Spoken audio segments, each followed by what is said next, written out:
પરંતુ અન્ય મહત્વપૂર્ણ સમાચાર પર પણ વાત કરવી છે। એસટી બસનો ડ્રાઈવર કે જેણે અકસ્માત સર્જ્યો હતો। આ પ્રકારના અકસ્માત સતત થાય છે, પરંતુ આણંદમાં થયેલા અકસ્માતમાં નશામાં ધૂત હતો આ ચાલક, જેણે એક રાહદારીને ટક્કર મારી હતી, બાઇક સવારને ટક્કર મારી હતી।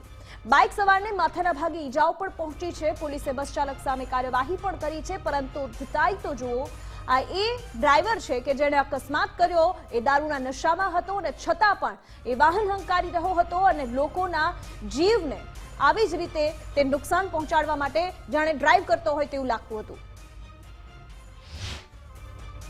મેં કહ્યું ને કે મારા મિત્રના જે ફાધર એક્સપાયર થઈ ગયેલા, એમની દફન વિધિમાં અમે જઈ રહેલા અને જઈને પરત પાછા આવતા અમારા ભાઈબંધ સાથે અમે 2 જણા સાથે ચાલતા હતા અને મારી જોડે એક્ટિવા હતો। અમે સાઈડમાં ચાલતા હતા અને આ ભાઈ પાછળથી આવીને મને ટક્કર મારી। ટક્કર માર્યા પછી મારા ઉભો છે, પાછળથી મને માથામાંથી ખૂન ચાલુ થઈ ગયો અને એ પોતે પીધેલા જ છે ભાઈ, અને એમણે કબૂલ કર્યું મારા મોઢા પર કે મારાથી ભૂલ થઈ ગઈ છે, મેં દારૂ પીધું છે। મને સુધી દારૂ પીધું છે? હા, દારૂ પીધું છે તમે? અચ્છા, ક્યાંથી ક્યાં આવતા હતા? મને ખબર નહીં કાંઈ ગયા કાંઈ નહીં ખબર નહીં। કેવી રીતે અકસ્માત થયો? અકસ્માત મેં કર્યું જ નહીં કોઈને। અચ્છા, જે ઊભા છે એમને વાગ્યું છે તમારા? તો એ લોકોને જો વાગ્યું હોય તો હું ખર્ચો આપવા તૈયાર છું સાહેબ। એટલે તમારાથી અકસ્માત થયો છે એટલે ખર્ચો આપો? હા હા। અચ્છા, ક્યાં દારૂ પીધો? ક્યાં દારૂ પીધો?